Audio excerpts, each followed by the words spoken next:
Cheers. Let's talk about politics and religion on Do Not Talk. I'm Charlie Simons. Oh, by the way, you can get this mug at my website, charliesimons.com. CharlieSimons.com. You can get shirts, you can get hats, you can get mugs, you can get all kinds of stuff there, and you'll be helping this show. You'll be helping us stay on the air because they share with me a portion of the profits of everything that you buy. And I'm already seeing I've been seeing Christmas stuff in stores for the last month now already. So what the heck? Get your Christmas gifts early.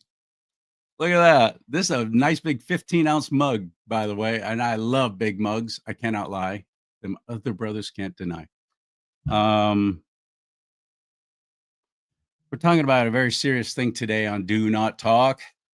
Talking about things you're never supposed to talk about. What everybody tells me. Oh no, that'll tune out the audience. Oh no, that'll lose your viewership. Oh no, that'll lose your sponsors if you talk about that. Listen, after an entire career in radio and television, working for big networks and everything else, I'm done with that. I'm done with that. We're going to have a very frank discussion today with Joe Horn.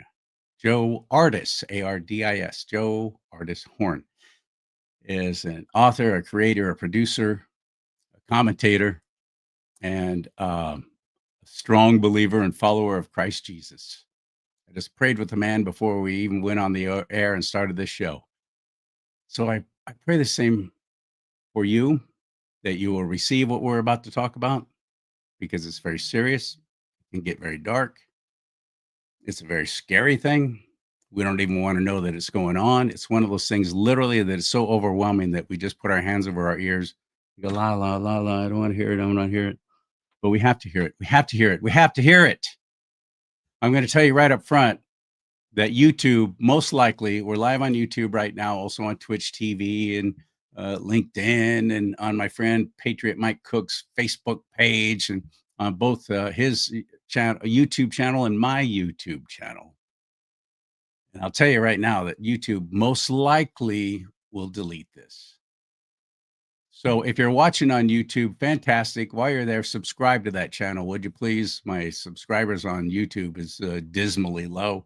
I've been on there from the very beginning. For some reason, I've just been algorithmed and shadow banned, almost out of existence on YouTube. I've had my 1 and 2 strikes against me. This might be the third. So go to rumble.com. because we're live on there right now at rumble.com/do not talk. That's rumble.com/do not talk. While you're there, please follow that channel. You'll be helping, and like it. Hit that like button right now. That helps with the whole algorithm thing too.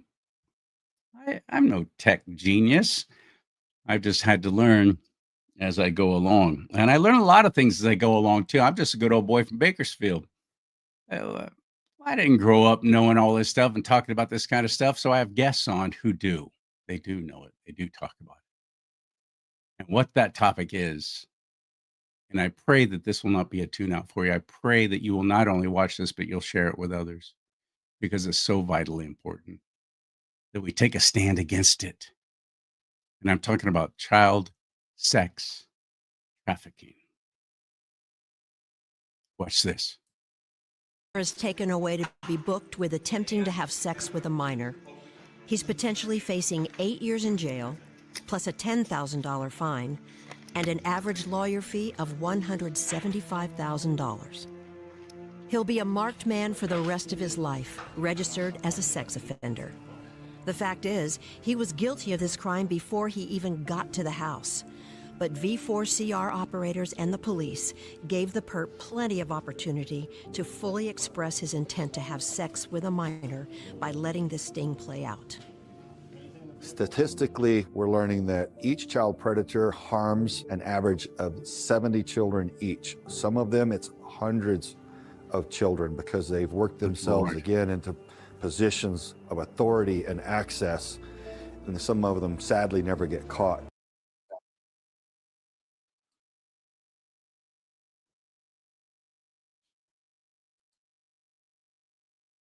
The point of that is these people are your neighbors. One thing I've learned from friends of mine who are in law enforcement and family, that the rate of recidivism, am I saying that right?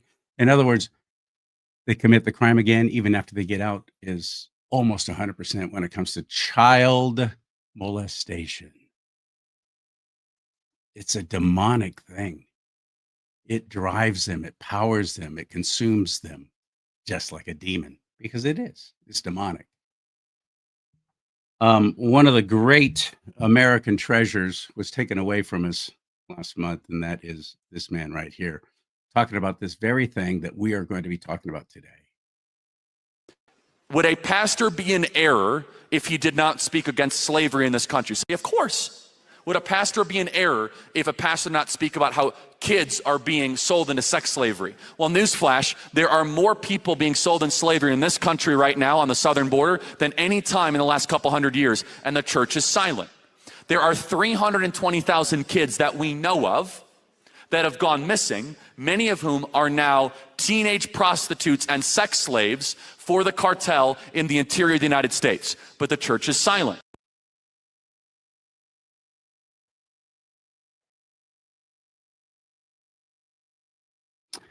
The word's very clear about pastors and anyone who teaches God's word and teaches others, instructs and helps them. They're going to be judged at a higher standard.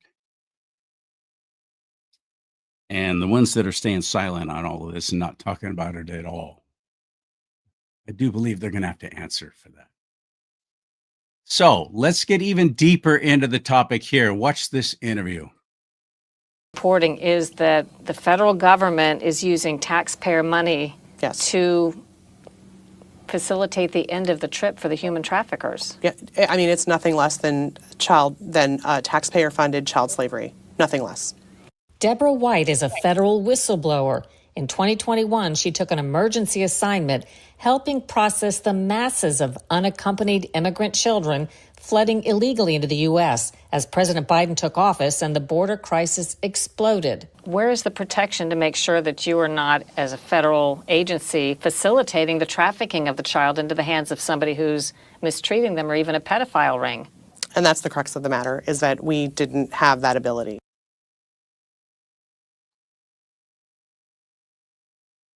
Okay. Let's do this. Joe Horn on Do Not Talk. Hit it.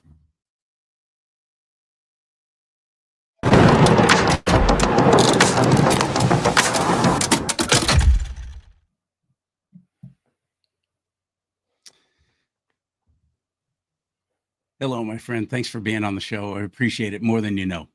Charlie, I agree, man. With everything you said, with all the videos you just played, the excerpt from Charlie Kirk, even what you said earlier about censorship and being deplatformed. If you were looking for a topic to get you deplatformed, deleted, removed, shadow banned, and all the other algorithmic suppressive strategies that these big corporations utilize to keep this conversation out of the mainstream, I was probably your most utilized guest at this point. We've really struggled to get this message out, and it's for lots of reasons we can unpack throughout this interview. But it's one of society's dark little secrets, and people were not natively wired to want to process this kind of trauma.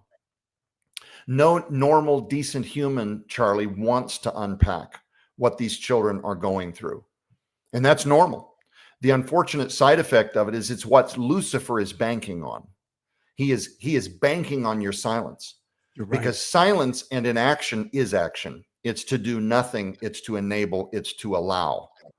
And so one of the things you and I are here to do today is to say, not on our watch. We're going to do everything we can to raise this to a national conversation.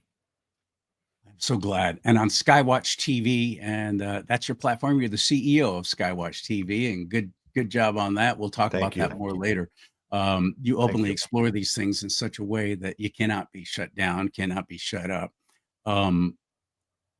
The thing that I learned during the whole COVID shutdown, and I've been saying over and over and over again, is we have to start creating our own ways to come together. That's right. Because I don't believe, no matter how much Mark Zuckerberg actually went to President Trump's inauguration, he supposedly got rid of the fact checkers, but it's all been replaced by AI. About 3.5 months ago, I had Facebook Meta delete every single one of my Facebook pages for something I posted about Pride Month. and how false that whole thing is, and it's not what people think, and it's something to be stood up against. But I was targeted by Meta for that. They deleted every single one of my pages, and Instagram too, which is owned by Facebook. So YouTube, which is owned by Google, it's real easy to test how much they hide things from you. Just put in a search engine on Google, Trump, great president. Just do that. Just put in those 3 words and watch what pops up. It'll be page after page after page of negative. You'll get to the 4th or 5th page and you'll finally see something positive. So they're acting like they're being kinder and gentler towards we conservatives, and especially Christians. They're not. That's a lie. That's an absolute lie. I would love to tell you that it's not effective as a strategy. I would love to tell you that these people are failing, but in many ways they're not. It's very effective. We at Skywatch TV have been deplatformed over the last couple of years 3 times. And all 3 times, 2 of the 3, it was because we had put out a promotional. This wasn't even a heavy gravitas talk with words like rape or sexual assault. It was literally a promotional about our charitable ministry called Whispering Ponies Ranch, where we serve children that have been pulled out of abuse. Just a happy promotional celebrating what God is doing in the lives of young people that have been absolutely dismantled at the malevolent hands of abusers that took great pleasure in destroying them. And now God is rebuilding those children. What a beautiful message. 2 of the 3 times they deleted our channel. No warnings, no demonetization, no temporary suspensions, gone. And the first time they did, we had over 500,000 people. The second time we were climbing over 300, 311,000, 320,000, total delete. And now to this day, even though it's been about 1.5 years, Charlie, Skywatch TV, the YouTube channel, only hovers at around 11,000, which is not reflective at all of the people that are listening to the program, because by the grace of God, because we're on networks, Skywatch TV reaches 190 million homes worldwide by the grace of God. So we're in over 55 countries, but anything we do in a digital sphere, any of these platforms, the social media, anytime you get into 2 things in this order, child advocacy, where you're talking about especially government involvement in human trafficking, that's probably the one that they come after the hardest. And the second one is anything that has to do with medical autonomy. So vaccine injury, talking about COVID vaccine, anything like that. It's absolutely forbidden. It's medical misspeak. It's misinformation. They'll just delete it. Now, under this administration, I have not been back into the COVID vaccine sphere since, so I don't know if that's improved. But this conversation remains very, very difficult to get out there. I've been trying for the last couple of years in every medium, including Amazon Prime, to put documentary series together. And I'm just telling you that it is suppressed. It is shadow banned. All the algorithms. You can tell. I can go on Facebook, Charlie, and I can play a guitar. Just sit around, goof around, play a guitar. And that video will get, 3,000 to 7,000 views in a couple of days. No big deal. I'll go on the same Facebook to talk about child advocacy, as a human being, just my own personal account. Hey, everybody, we're down here at Whispering Ponies Ranch. We just saw little Billy give his life to the Lord, whatever the update is. 138 views. You tell me that's not an algorithm of suppression. At least that is my opinion of algorithmic suppression. It's too suspicious to me. Who are they protecting? They're not protecting the viewers. They're not protecting the listeners. Oh, we want to protect you from this kind of crass talk, because I see on these very platforms is stunning and shocking and appalling, but that's fine. But we start talking about child sex trafficking, and supposedly they have to protect us from hearing and seeing such horrific things. That is insane. Who are they really protecting? Well, I would speculate, so I can offer my opinion. I can't be on your program, and you wouldn't welcome this either, and us having actually asserted about Facebook, the platform, that we have some evidence that we're being suppressed. Again, this is just my perception of what's happening based on me posting a guitar video and getting lots and lots of plays, and then me posting one on child advocacy and getting almost none. To answer your question, who are they protecting? That's a good question for them. What is their vested interest? All I can do is point to you at the math. I can tell you how these kids are coming up missing. I can tell you the organizations that are being exploited. I can tell you the number of kids every year that are coming up missing, abducted with no chain of custody. I can even explain to you why the FBI is overburdened and can't even prioritize the number of missing kids, especially when you're talking about systems like foster care. But the why has to be collapsed to a spiritual answer. And this is not to scapegoat or to simplify or to be lazy in my research. The bottom line is, after really examining this for the better part of a decade now, Charlie, all I can come up with is what you led with earlier. It is demonic. There is an all-out assault that is being very targeted at an entire generation of young people. Lucifer's playground is having the biggest party in the world. Every time a life of promise is snuffed out before it has a chance to begin, it has to be spiritual. And I believe that children are the highest form of prize to Lucifer, because they are God's greatest gift to us as human beings, the opportunity to steward over and to raise and to mother and father these young people. These are lives of potential. They are the most vulnerable. They are still in their adolescence, as pure as human beings can be. They are undefiled until the evil hands attached to abusers get a hold of these kids and then take them out, and then they celebrate these lives being dismantled because they were able to ruin another potential army of God member, another grand gladiator for the kingdom of God. And if I can say this, it in my view, every time a child is abducted or comes up missing or is stuck in permanent abuse cycles, it's the biggest proverbial middle finger to God the Father that Lucifer can literally deliver to his army of minions.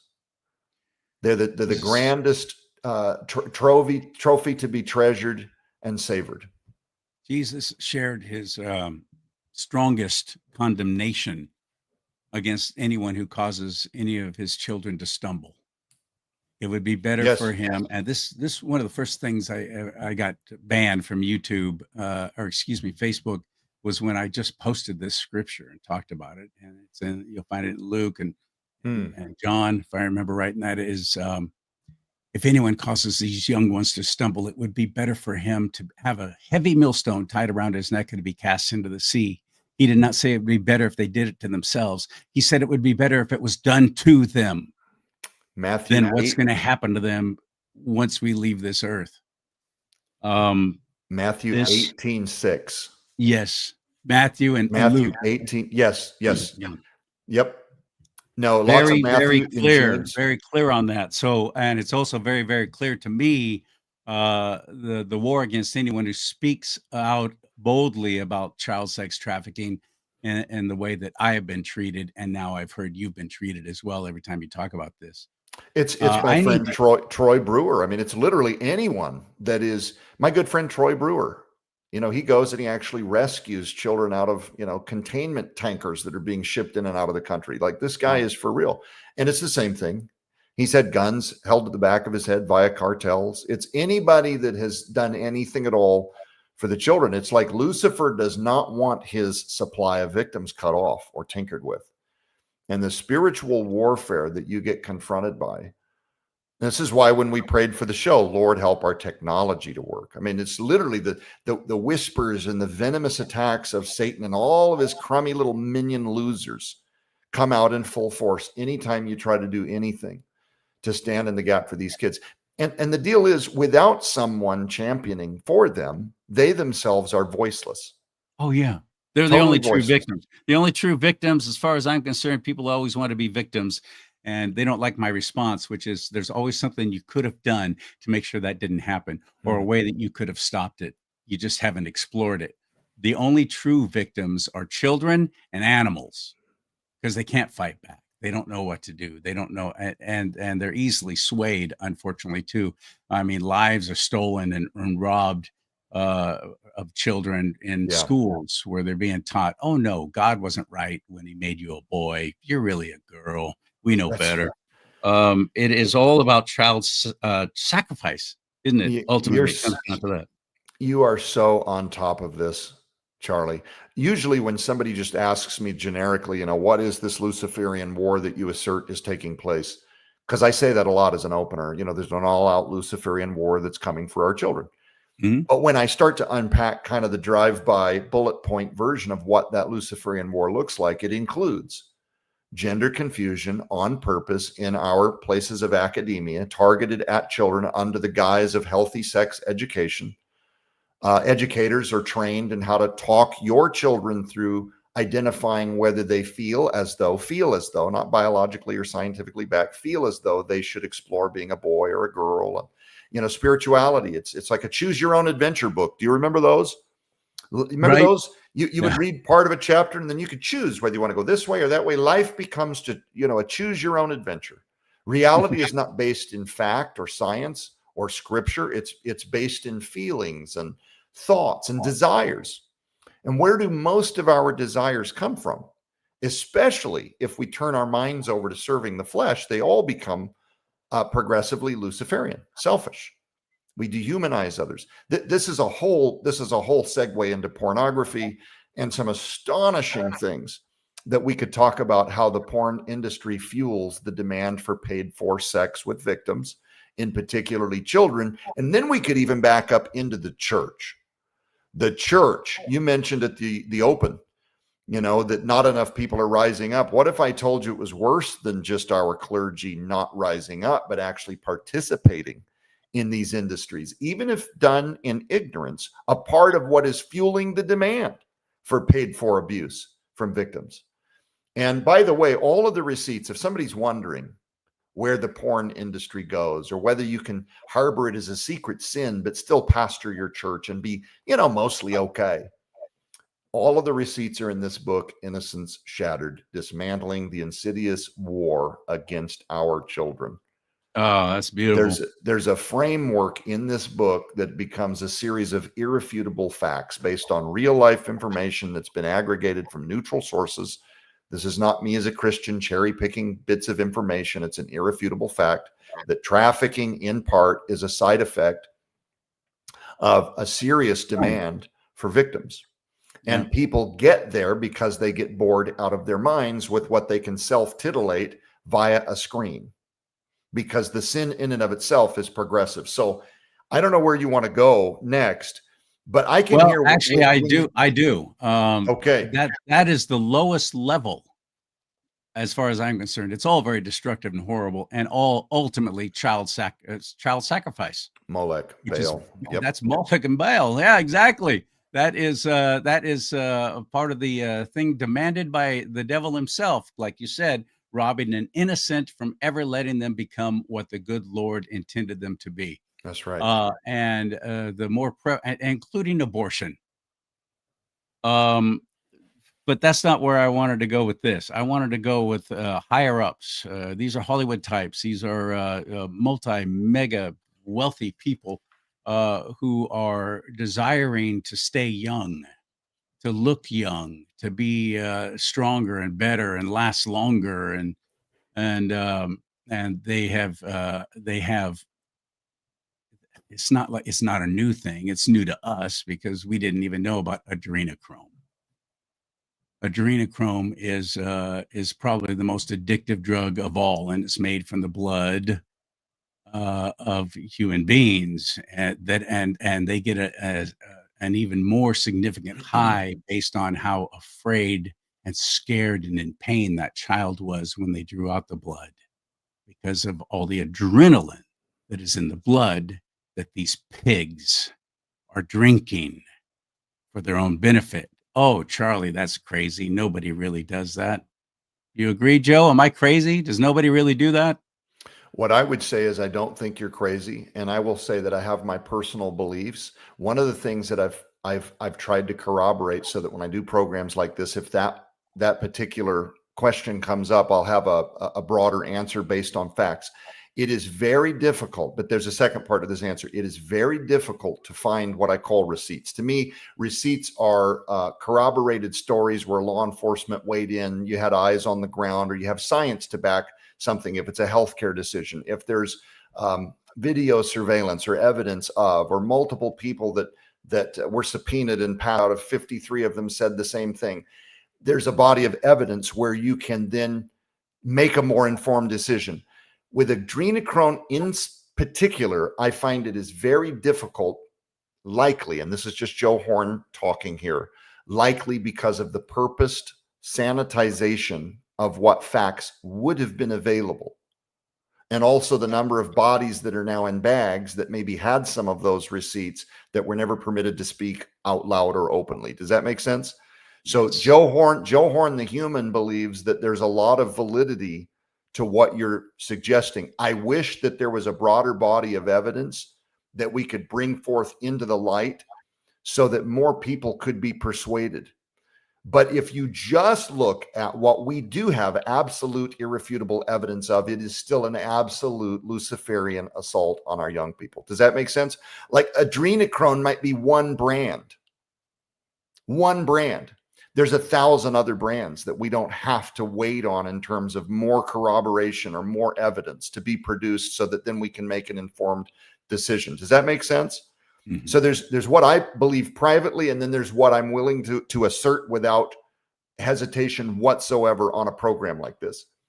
Right now, if I told you that there are 420,000 children actively living in foster care, and then I told you that that's the small number of cases where abuse is known to be taking place, who then also had enough people either call in and identify the abuse, and then eventually a framework around that child to get legal intervention, aka in a lot of cases the foster care system to intervene, where a caseworker takes up that household and does a proper investigation and deems that the child is indeed in harm's way in some way, or malnourished or neglected. That if I said 420,000 of them are living right now in foster care, but that's just the smallest number of people that survive the gauntlet into the system in the first place, would that absolutely boggle your mind? Now, when people hear that number, I realize that it has kind of a monopoly money effect. Like a lot of the people listening just tune it out right away because it is so giant, is so insurmountable that they just feel crushed with depression and sorrow and shallow empathy, sympathy. But it's not going to drive any real action because they're going to be overwhelmed and they're going to say, okay, Joe, it's horrible. It's absolutely terrible, but I can't do anything about it. That's what I'm hoping to change with this book. We're going to talk about some very positive, wonderful things that you can do today that will absolutely make you a surrogate to stand in the gap for some of these kids. So I want to lead with that. Of these 420,000, though, it is very common that people perceive the foster care system, almost unanimously, the ones that have never worked within it or around it or know the surrogates that are, they're completely ignorant to the fact that of those children that I just talked about, 90%, Charlie, 90%, not 9. You're hearing me correctly when I say 90% of those kids are statistically guaranteed to experience at least 2 to 5 types of abuse while they're in the system. While they're being passed around from home to home to home to home to home, 2 to 5 types of abuse. So what does that look like? This can include forced sexual assault. This could be hands being held on top of stovetops as a form of teaching or discipline. This is kids locked in dog cages, some of them beaten with bicycle chains or 2x4s. These are kids that are just straight up mule punched in the mouth every time the guardian, aka captor, feels off that day. Some of these kids are lined up and just beaten to work out the fact that the guardian / captor is frustrated, or he didn't get a promotion at work, or he's sexually deviant. I'm not even going to get into how far the sexual deviance goes. People can fill in parts of that for themselves, but it's every kind of forced sexual exploitation that you can imagine. 90%. The media used to report when these foster care homes were busted because they were literally producing child pornography using those children. The media used to report on those, and for dark market. It got prevalent. It got to where you're seeing it all the time, and then all of a sudden it quit. The media quit reporting on it. Is that because they cleaned up their act and everybody quit doing it? I wish, Charlie, I wish that was how the fairy tale came to an end. that the government self-sanitized and that the foster care system finally got enough funding, and that the right people, stood up and took over. And by the way, I also want to offer this. If you're watching this podcast, this radio broadcast, wherever it is you're watching this, and you are a part of a family that has taken children in because you want to stand in the gap for them, you're already part of the solution. I am not disparaging you at all. There's some very good people in foster care. They love children. They have sacrificed a lot to deal with the personal and emotional demands of taking on special children that are exhausting, and they're doing it because they're humanitarians. Just a reminder, though, they do get paid.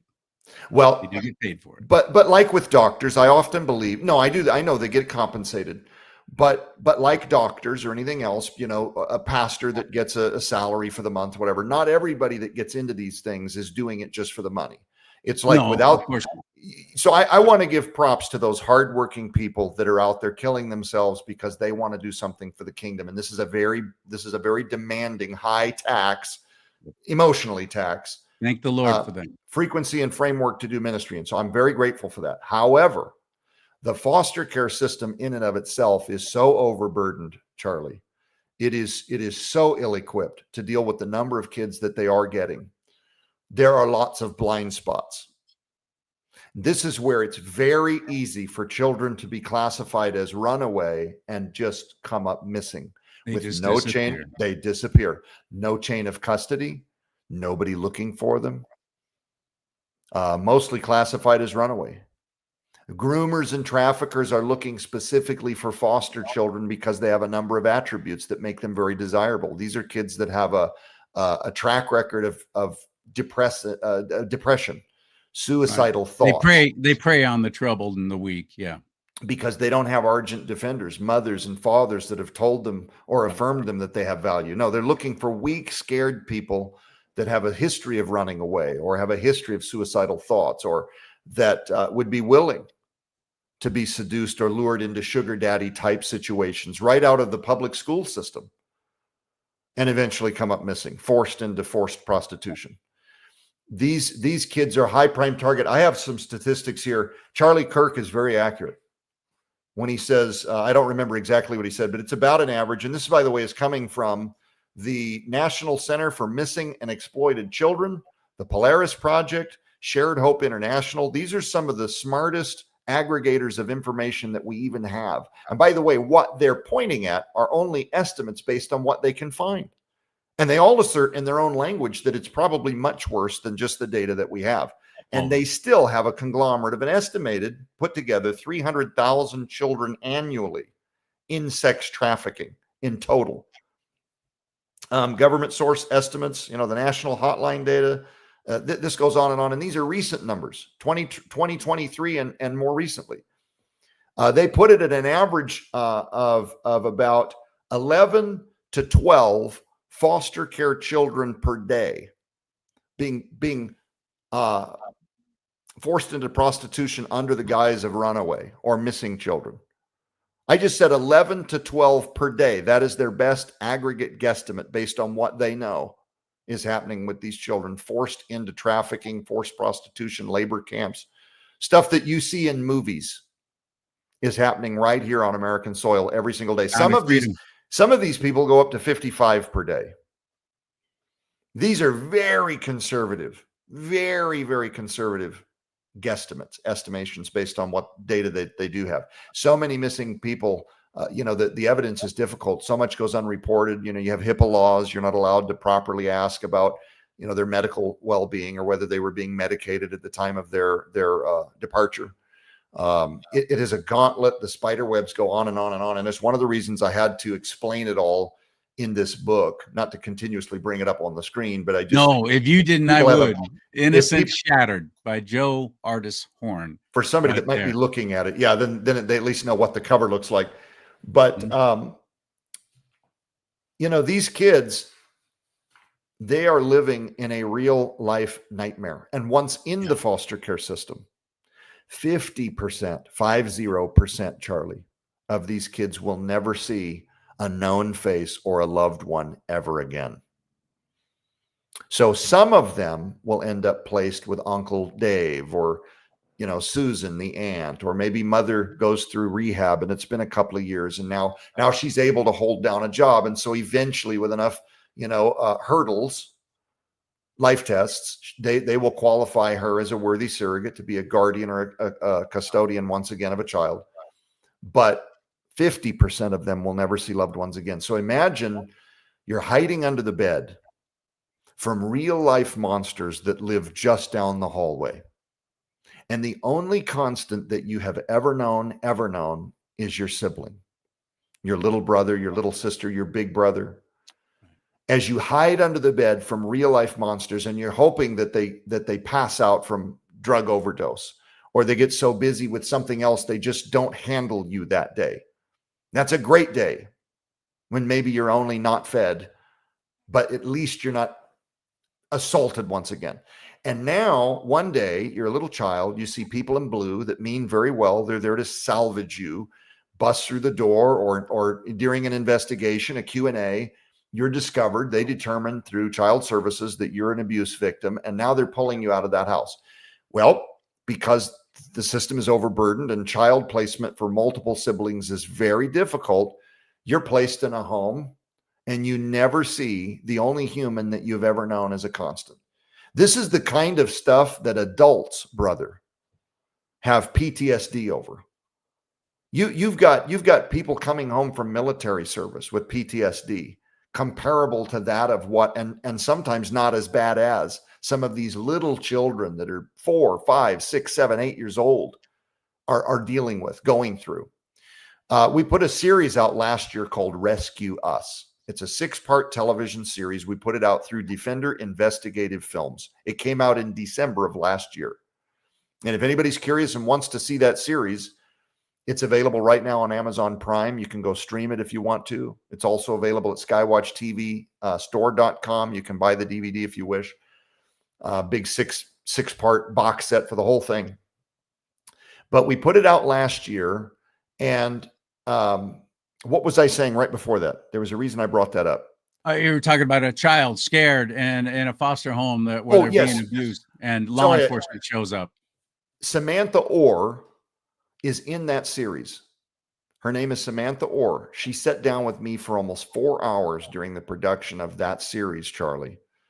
And she was a foster kid who Jesus Christ personally intervened for and saw to her rescue from that through godly humans. Dr. Jean Orr ends up adopting her. So it has a really good ending. But during her time in the system, she's talking about how live-in boyfriends at very young age, less than 5 years old, are taking her into bedrooms and doing the unthinkable with her. How can you even process this stuff as a child? By the way, one of the most sadistic parts of this that I didn't mention earlier, Charlie, is the purposed effort. We were talking about the multi-pronged Luciferian war on these kids. It is the purposed intent of a lot of these captors and handlers that go by guardian on paper to normalize molestation, sexual assault. Yeah. They want to normalize this. Well, it's teach just the children that it's life love. choice. It's just another life choice. It's just another. So they, that's what they're sexually attracted to. Can you blame them? Yes, I can. And this and is I will love. stop them because they're children. You don't get to do that to children. Not around me. You're not going to. This is so frustrating. It is so frustrating. You mentioned almost 500,000 children in the foster care system in this nation. That doesn't include all that are being held by Child Protective Services. No. Where do they go if there is no foster home? They go into basically juvenile hall. We used to call it juvie. Where do they go? Where are these children everywhere. kept? A lot of them are homeless. So 80 so every year on annual average, about 23,000 of these kids that somehow survive the gauntlet, who don't end up dead or missing on purpose. 23,000 of them on average will end up aging out of that program. Well, that's not a graduation. That's not like, here's a diploma and here's a job and here's a shot at life. That's just, you're too old to be in the system now. Go find a bridge. There are some programs. A lot of these kids, 80%, to give you some statistics, 80% of the young men will end up incarcerated almost immediately. They have no life skills, Charlie. These kids have never been taught anything. They have And no one to no go to. sense of value. They have no community. There's no, and the church, people in communities where they don't like the troubled kids. These kids now carry a stigma. That boy's trouble. That girl, she's a whore. She's a prostitute girl. She's no good. She's trouble. Keep your kids away from those people. 70% of these young girls, man, will end up pregnant, out of wedlock, with children that are statistically guaranteed to go where? I'll bet you can guess. Foster care. So you can see this cycle over and over and over. If you were to back up and ask me, Joe, what do you think one of the biggest causes of all of this is when you're talking about the destruction of youth and the dismantling of children? And, you know, how does it come to be that people would even be capable of such atrocities against such innocence? How can they literally take a child and shatter that human? Right. You got to trust me on this, because the long answer could go back and forth, and we could talk all day long about how the nuclear family became so deteriorated. We could talk about motherlessness. We could talk about fatherlessness. We could talk about substance abuse, lack of law enforcement. We could point fingers all day. The generic answer to it, if you bottleneck all of this up to the top of the tree, is a massive spiritual crisis. Okay, well, that's lazy. That's obvious. It's a massive spiritual crisis. No, it's not lazy. Trust at me, all. there are specifics in my book that actually talk about the erosion of the nuclear family, and it goes into AI companion apps. It goes into giant corporations that have tried to normalize abuse and inappropriate relationships sexually between adults and children, try to make that normal so that kids don't even know that they're being abused when it's happening. So through giant cartoons, corporations with propaganda-driven writers and content creators, these companion mobile apps now that kids can download, they have access to these on phones, iPads. They're talking to these things as a replacement to mom and dad. Yes. They're asking life advice from AI technology that's there to benevolently hold their hand through all of life's big decisions, like what gender am I in? Who should I trust? And if I'm very depressed, is suicide? Is that a viable option for me? You'd be astonished at what kids are already talking to AI about and the kind of responses that they're getting. Right. So you can and these AI programs are is starting to come out. What do you do to fight against it? Well, I think you start by not giving your kids phones. It's a good beginning. But no, these AI programs are literally encouraging suicide. They're talking your child into killing. I love how you say things so simply, Charlie. It's like plain spoken English. Don't give your kids apps. That's a good start, right? Good beginning. But they're talking. They're talking these children into suicide, and they're following through with it, and it's starting to come out. But again, these companies that provide it, this is a multi-billion-dollar business, and they'll go, oh, our bad. Oh, shoot, we didn't realize that. Okay, we'll fix it. Well, and so, you know, the nuclear family, you have corporations, purposed AI apps, all of this stuff has come for our kids. We're not even getting into mass shootings and why there isn't more of our wasted federal dollars every year being allocated to law enforcement that would take pleasure in guarding our schools. Why that's not on the tip of every congressman's tongue in the most conservative age that we've seen in our lifetime, probably. Why in the world? We're wasting billions and billions of dollars. And I promise you that every county would have cops willing to take shifts 24/7 to keep our kids safe. Why this isn't happening? It's an all-out Luciferian assault. But a minute ago, I said, what would Joe Horn say is behind a lot of this? And then I generically pointed, you know, at a lot of stuff that we unpack in the book. But if I had to pick one, if somebody said, Joe, you're only allowed to pick one, and they would assume, oh, you're going to pick drugs, oh, you're going to pick alcoholism, oh, you're going to pick, not so fast, because I think those are even side effects of this big one. The porn industry is creating, and now with the enhancement of AI technology and where that's going, I have some predictions that people out there that are following this technology wouldn't refute, but your average layperson that hasn't thought about it at all might think I'm insane to say this.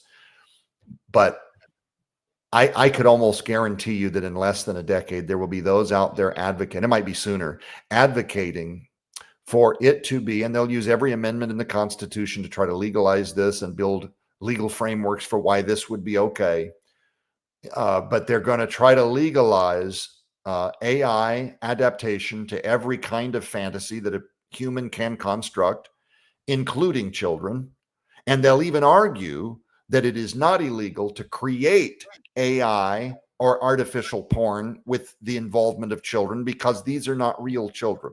And that means if you're building avatars for the purposes of abusing them to stay out of prison so that you don't have families pointing fingers at you, that is exactly what's going to happen. And there will be those psychologists and those spiritualists and those that'll come forward, Charlie, and they're going to be saying that this is going to be a very meaningful segue to keeping those people from acting out against real children. Let's give them an outlet. Right. But they're already doing that with dolls. They're already doing that with dolls. It would be Joe Horn's contention that because you can't separate out the dehumanizing process in what takes a person to a place where they want to abuse others in the first place, just because what they're watching happens to be AI, which looks identical to real life video. You can't divorce yourself from the dehumanizing process. So to me, it's practice for the real thing. You're not saving children. You're actually rapidly enhancing the ways that people have access to the You're technology. making them want to act out on it. That's going to allow them, without bumper rails for the first time, to create whatever drag and drop abuse cycles they want on video.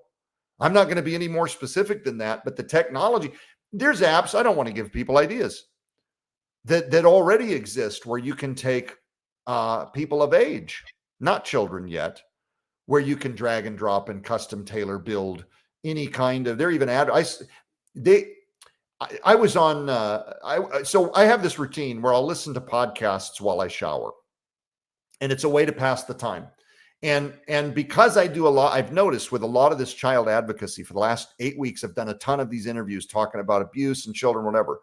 My phone must have picked up an algorithm somehow having something to do with that word salad.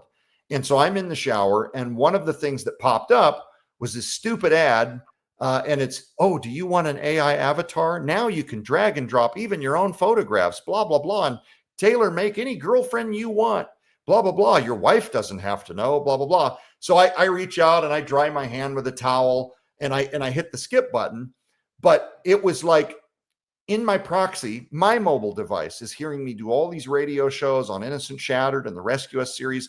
And somehow it has picked up, probably because I'm a middle-aged white Caucasian and I've said a bunch of words about children and abuse, that I must have an interest in wanting to find an AI avatar to abuse or have relationships with.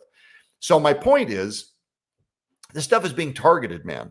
You don't have to look for it. It is coming for every human on the planet. I didn't know about those. Well, I've known of their existence because of my research, but not had an ad like that come after me via my own technology. Because I have no subscriptions. I have no algorithms for my search that would have anything to do with any of that. I don't go to mobile app sites and download avatars. I have nothing. And I've always told my wife, my phone is an open door policy. My ministry, the same. There is no evidence anywhere that I'm downloading any of this stuff. What I'm telling you is that it must have, this is my theory, it must have overheard me talking about child and abuse and AI and avatar in the porn industry. And so the next thing I know, while I'm listening to a podcast, probably The Word at War with Kyle Milholland was probably the podcast. And this thing pops up wanting to sell me a download, go to the App Store. Anyway, the reason that I contend that porn is one of the biggest contributors, and I don't know how much time we have left, so I can collapse this if you need me to be short. Go for it, brother. You do it. Is because it removes the bumper rails over a series of months to years, and it depends on the individual, but it's a progressionism of sin. Anytime you say to the Father above, who has given you life, you become Ephraim. When God says he's joined his idols, let him alone. There is a moment where you pursue sin over and over and over again at repetition, where The Holy Spirit steps back because you are also given free will to choose. God turned them over to a depraved mind. There you go. And when you do that, when you say, yes, I am going to try to titillate or satiate my flesh with whatever my fantasies can construct with no limitations and no boundaries. And by the way, no longer bound by what pain thresholds for human beings used to be, or what consenting adults would do on video together with a contract, or because of the rise of AI and drag and drop technology, you don't have to be bound anymore to the limitations of what somebody might find in a magazine, right? Now it's just railless, ruleless, bumper railless, guardless, no prohibition, no caps or ceilings or walls, just without restraint. Go daydream whatever you want. Go figure it out. Whenever you do that, it is progressive. What temporarily satiates today, it's like alcoholism. What temporarily satiates the flesh today is very fleeting. And within a few moments to days to weeks, you now have to go further. And a normal hetero sexual to attain male, that high that you initially got. Yes, same with drug use. I know I can tell you stories because before I got saved at the age of 31, I lived life like a rock star. okay. So I can corroborate. Let me ask you this about people who say, well, and I've heard this literally in Literally and aware, you cut out for a sec. church. Okay. About how prevalent, when the pastor was talking about how prevalent pornography is amongst especially the men right there in that congregation, and he nailed them. And the response I heard from Christians were, well, it's a victimless sin. It's not really hurting anybody. No, we can absolutely deal with that. To buttress what I was saying just a moment ago so that people have This the is in answers. conjunction with what you're It saying. is. Absolutely. And my response is immediate, and that is, there's a demonic presence in pornography. There's a reason why it's so prevalent, because we are in the end times, and that's how empires fall, is through sexual sin, especially homosexuality. And when you start jacking with children, you start jacking with kids, you're getting the rug pulled out from under you. You are mocking God, and that's not going to last.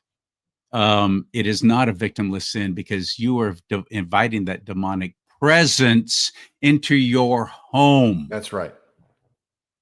And you've opened some portals there, just like messing around with a Ouija board. Oh, I would never do that. But yet you'll look at some porn because it's not hurting anybody else. It's portals. It's the people in your proxy. It's the churches that are depending on you to be the best version of yourself. Not that you can earn salvation, but you should owe it to yourself and your congregation not to be opening portals inside the house of God, in your offices, or carrying devices in where you regularly frequent this stuff. Like, you owe it to your family not to allow them to be a part of the affliction of what happens when godly boundaries and barriers are tinkered with, because you're offering your home to Lucifer. You're saying, yes, this is a place where you can dwell here. Yes, your minions and evil ones are welcome to stir about in the presence of my children and come into my home.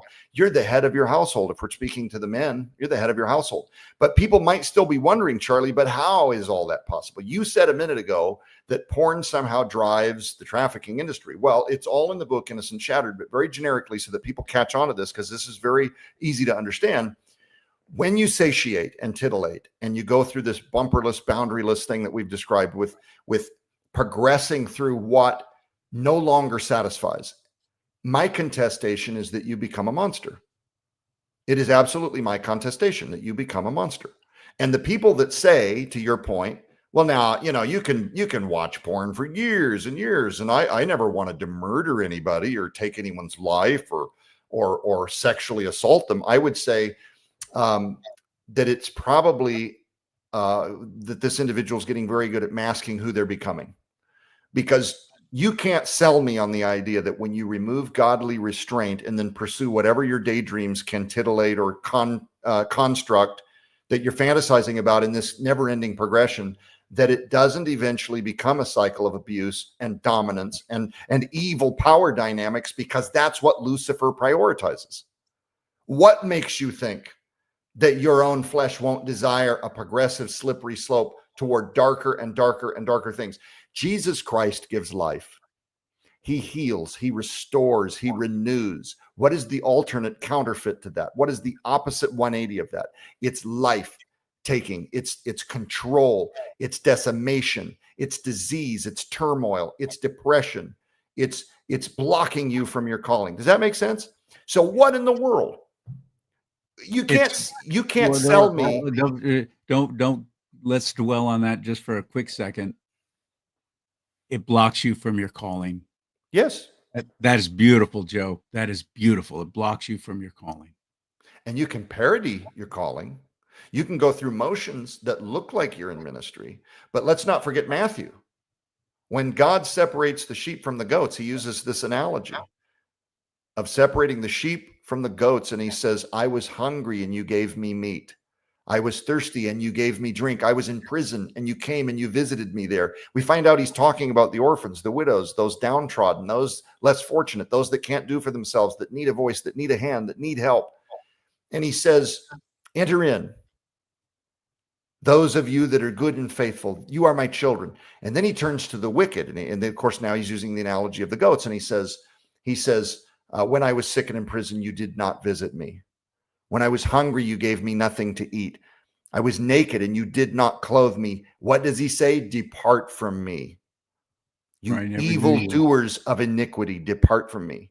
He didn't say, if you sell DVDs with God's branding on it, you get in. He didn't say, if you write books under a large Christian publisher, that your life has value to the kingdom. No, in fact, who's he talking to? I think he's talking to those that are parodying Christianity. And I want to say, by the way, God will still meet you as an individual, despite the surrogate. I wrote about that in a book called Everyday Champions that I put out a few years ago called Everyday Champions, where I highlight the great work of all those that are overlooked in the kingdom of God, and that they are really the ones to celebrate this massive crown that's coming. It's not the TV stars always. It's not the people with the big stuff and the obvious. And in that book, I said, and of course, I'm sorry, I completely lost my train of thought. We were talking about blocking your calling.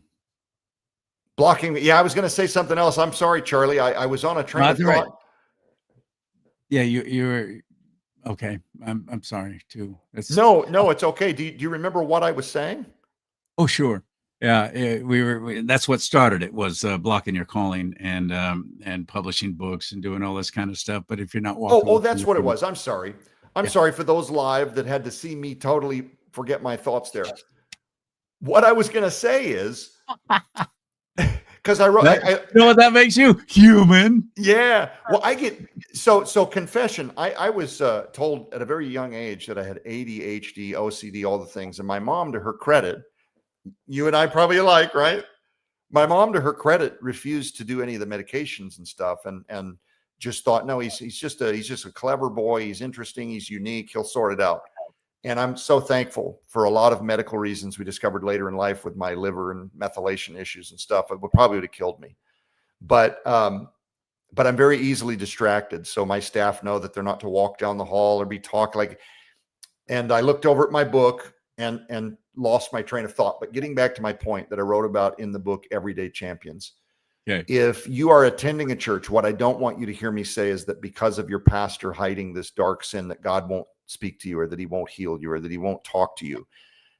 God is bigger than the surrogate. And I think often God will meet you right where you're at based on your heart. He's not going to withhold his presence or his movement in your life. But think of all the damage that church might undergo, or the things that never got realized that could have been great kingdom growth, lives reached, that never happened through that surrogate because of the limitations that he put on his own life, because of his unwillingness to just surrender to God and put away these sinful things.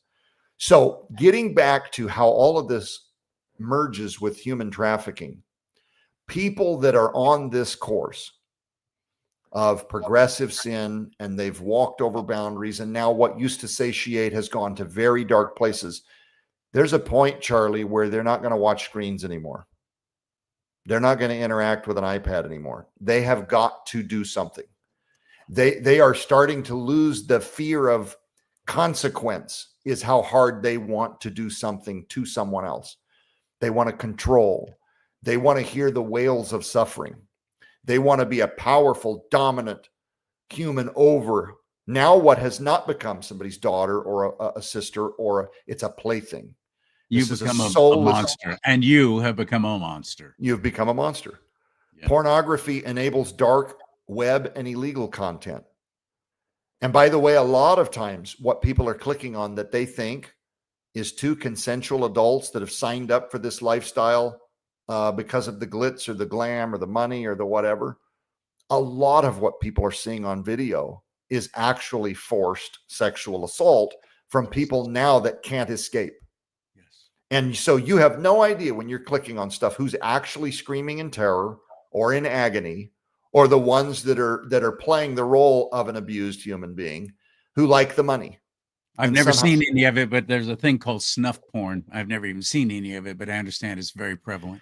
I have heard law enforcement describe, and I am going to, for the sake of your audience, I'm just not going to regale what I've heard, but through people that have done anti-trafficking rings and from law enforcement that I've heard on podcasts talk about this very difficult subject, talk about the videos of what they've seen happen to children over and over again from people that have them captive. We're talking about in a one-day cycle, 8-9 times sexual assault, little boys.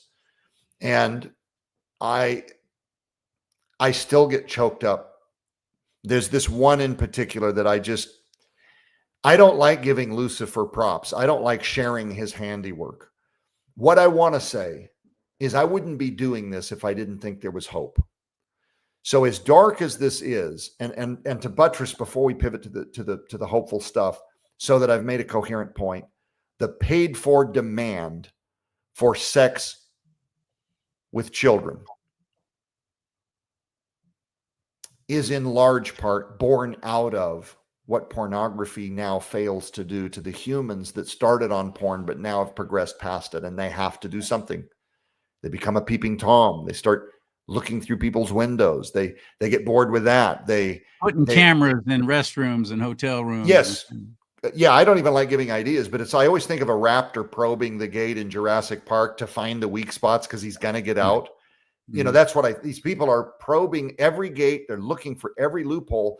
And all of a sudden they realize there's a system that will pay them money for access to abuse victim after abuse victim. And all I have to do is play the role of a normal human in society. I don't like giving people ideas, but you almost can't exploit or reveal the dilemma without the consequence of some people thinking, you know, I've never thought of it that way. Maybe I should sign up for that as well. My hope with this is to illuminate darkness and to be the bleach against a bacteria. In the book, Innocent Shattered. Because darkness cannot live in light. But Ephesians 5:11 is what powers this show. Be no part of the works of darkness, but instead even expose them. Yeah. But then the scripture does go on to say, these things are so wicked, don't even talk about what they do. So that's a fine line there, because I so want to say, you've got to understand. And the word also tells God himself, the creator of the universe, said, my people die for lack of knowledge. They don't know. They don't know what's going on. And then when they start finding out, they don't want to know anymore, because it's just too horrific. And they look at their own children and they're thinking, what kind of depraved mind can get to this point? Well, Joe has been explaining how that mind got so depraved. And again, we referenced scripture earlier.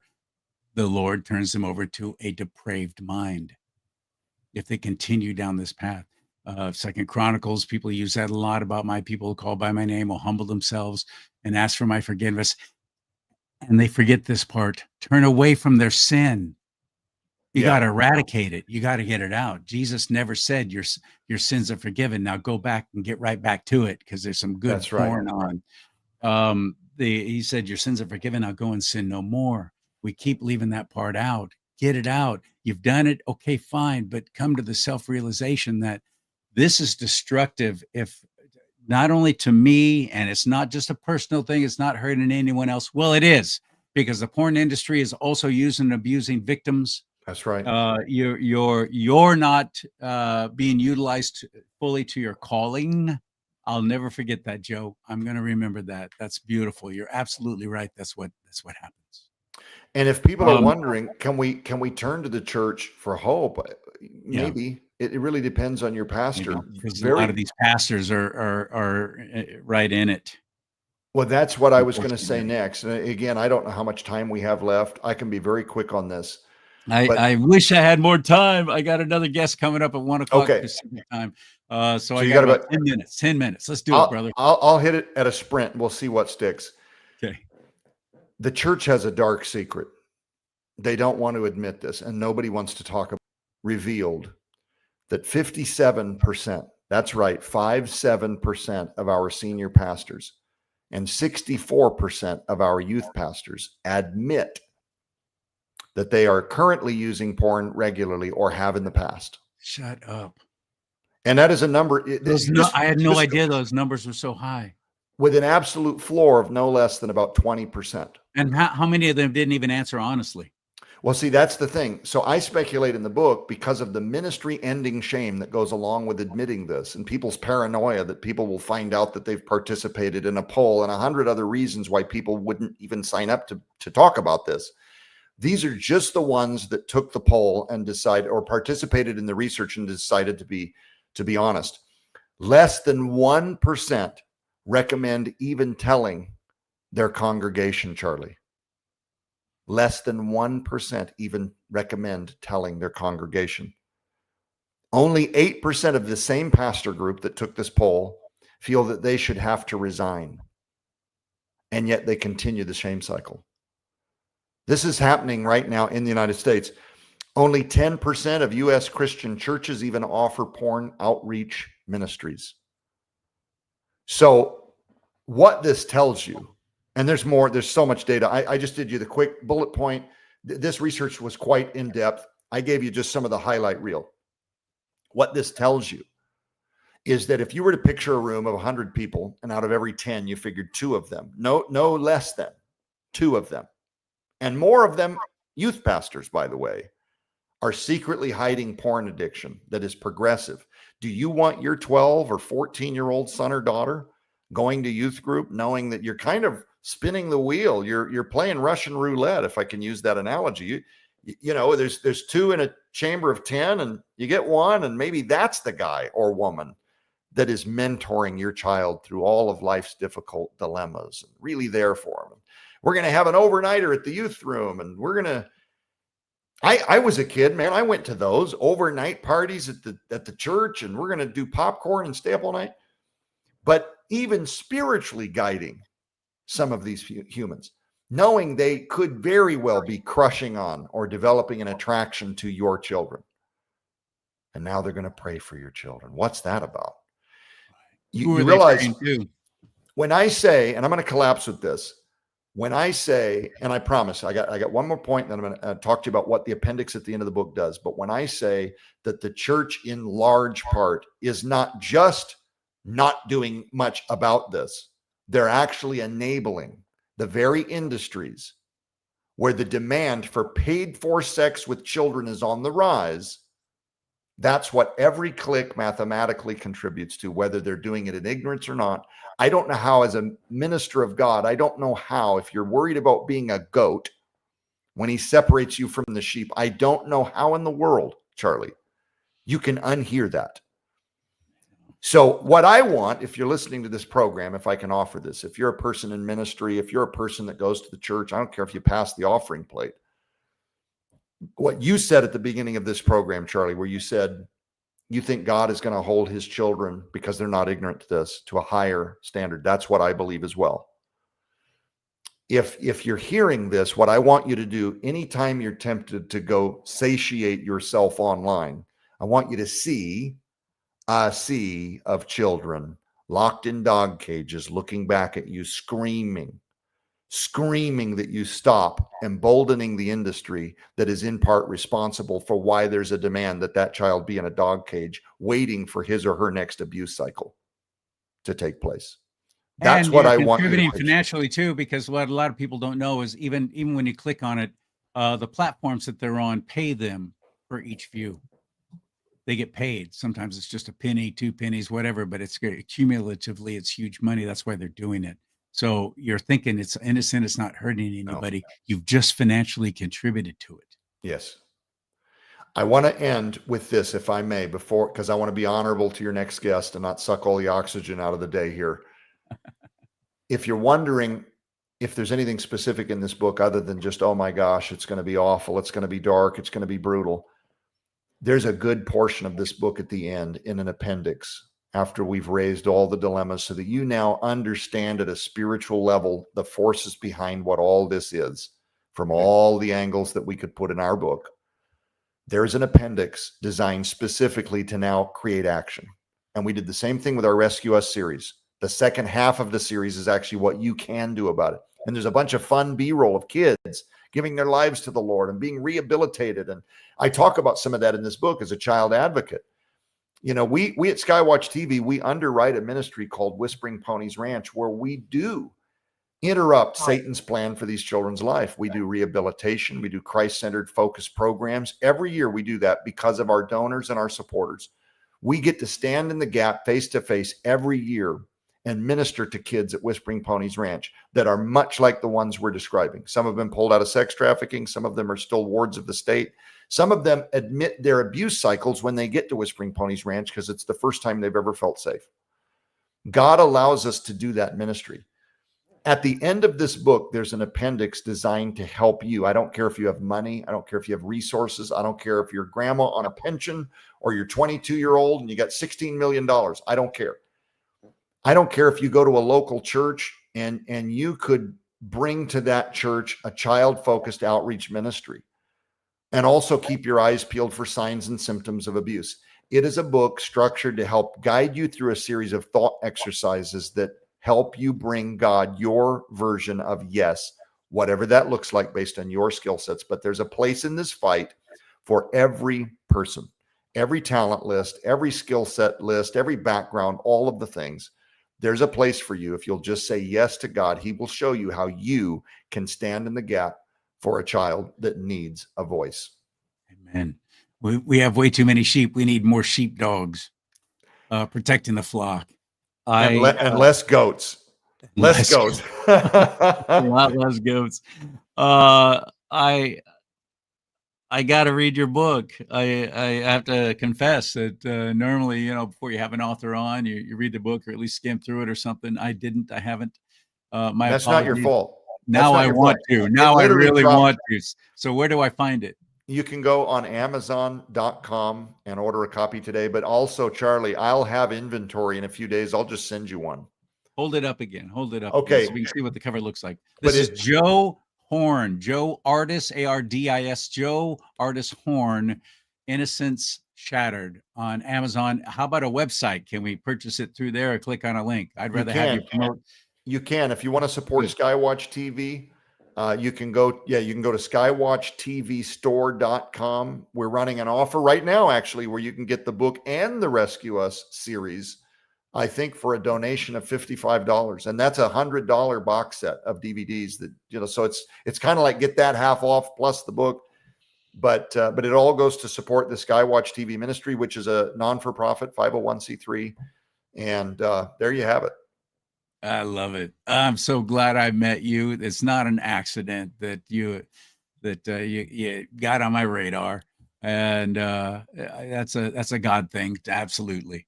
And I've given this show over to him. I've asked him because it's been so politically driven. Because I'm a political guy, but I've been more and more. The Lord has been prompting me to talk about things of His kingdom instead of the Republican Party.